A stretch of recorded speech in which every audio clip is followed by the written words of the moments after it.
You're all very nice, including my two granddaughters that are back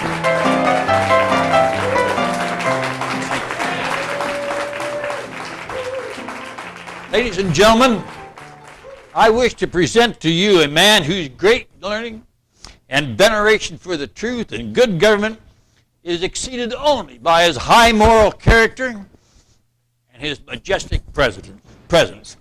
I'm referring, of course, in these general terms to myself. Now, I consider introductions unnecessary, but if it's a custom to have them, I prefer to do the act myself, so I can rely on getting in all the important facts. I was born modest, but that soon wore off. I was once presented to an audience like this by a lawyer who kept his hand in his own pocket. He introduced me as Mark Twain, a great humorist who is really funny. A humorist who is funny, a very rare picture indeed. Well, I was struck speechless by this complimentary thunderbolt. I scarcely in my lifetime had listened to a compliment so beautifully phrased and so richly deserved. So we had a humorist who was really funny and a lawyer who kept his hands in his own pocket. Oh, but I do like compliments. We all do. Humorists, lawyers, second-story burglars, old professors, all of us in the trade. Now, the plan of the newspapers is good. If you can't get a compliment any other way, pay yourself one. I do that often. I can do it right now. I can state one at this very moment. I can state that there are but two people in the entire world that know everything there is to know. One of them is Albert Einstein, and I'm the other. Einstein knows all there is to be known, and I know all the rest. You might ask why I'm wearing such apparently unseasonable clothes here this evening. Well, I'll tell you. I have found that when a man reaches the advanced age of 85 years, as I have, the continual sight of dark clothing is like to have a most depressing effect upon him. Light-colored clothing is much more pleasing to the eye, and it enlivens the spirit. Now, of course, I cannot compel all of you men here to wear such clothing as I have on, just for my special benefit, but I do the next best thing. I wear them myself. Of course, a man reaches my years, and the fear of criticism might prevent him from indulging in this fancy. But I'm not afraid of that. I am decidedly for pleasing color combinations in dress. I like to see women's clothes when they go to the theater or the opera. But what can be more depressing than the somber black which customs requires men to wear? A group of men in evening clothes looks like a flock of black crows, and it's just about as inspiring.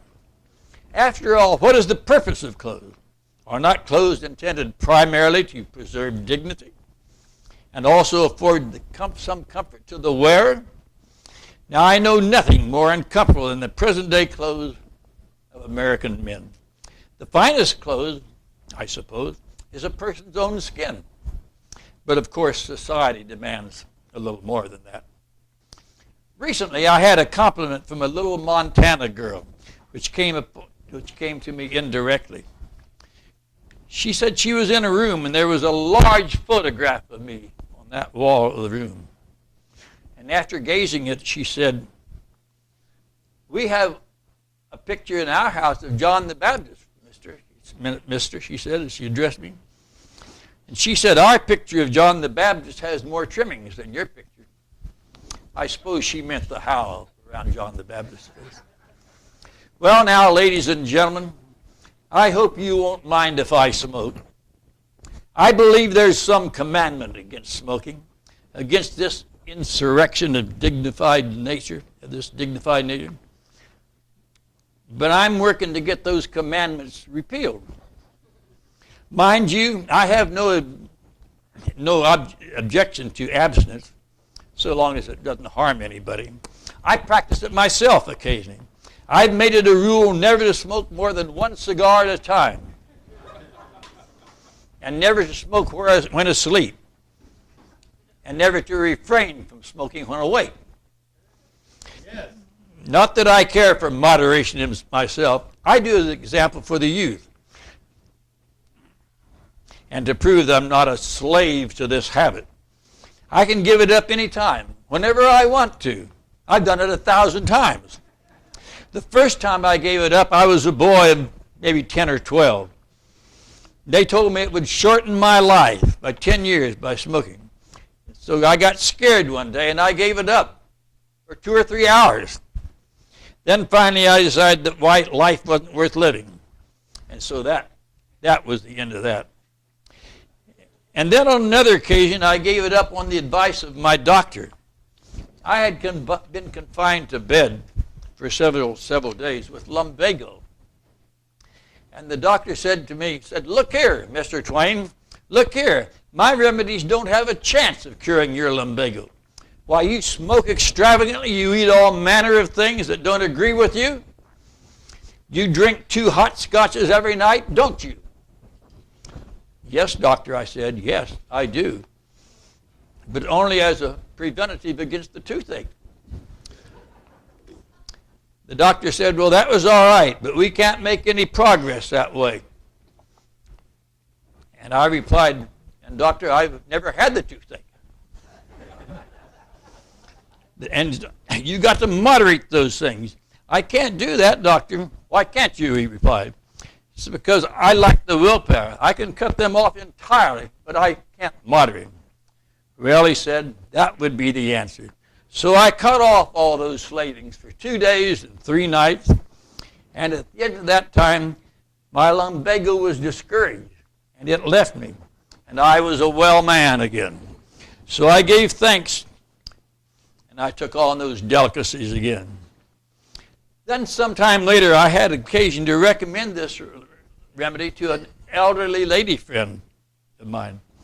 She had gone down and down and down in her health until medicine no longer had any beneficial effect upon her.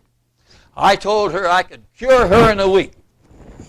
I told her she should give up smoking and drinking and overeating and swearing, and by the end of the week she would be up and on her feet. "Well," she said, "Mr. Twain, I can't give up smoking and drinking and swearing because I've never done any of those things."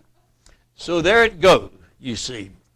She was a sinking ship with no freight to throw overboard. Why, just one little bad habit would have saved her. She was a model pauper. And once I met a fellow whose health had gone down and down and down till it appeared that he was not long for this earth.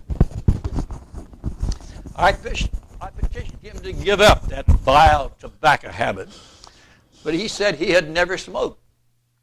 When I told him that the continued use of demon rum